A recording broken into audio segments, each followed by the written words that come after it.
بسم الله الرحمن الرحيم. فنيات مهمة جدا عن البحر. في البحر أكلات اللحوم المفترسة كتيرة، فعشان كده الحلقات بتكتر، فعشان كده الطاقة المهدرة في النهاية بتكون كبيرة. ليه بقى؟ علشان المفروض لو الحلقة الأولانية فيها طاقة مقدارها 100%، الحلقة التانية بتاخد عشر 100% دول، فبقسم على 10 بقت 10%، بقى 1%، بقى 1/10%. نخلي بالنا إن الحلقة الأولى دي بنسميها كائنات منتجة، الحلقة التانية مستهلك أول، الحلقة التالتة مستهلك تاني. نخلي بالنا المستهلك التاني الحلقة الحلقة التالتة.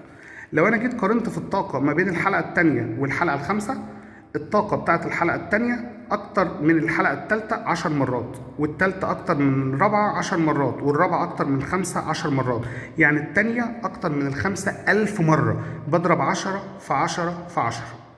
لو قال لك 1000 وحدة موجودة في الكائنات المنتجة، هتنتقل العشر للمستهلك الأول هيبقى 100 وحدة، هينتقل العشر للمستهلك الثاني هيبقى 10 وحدات.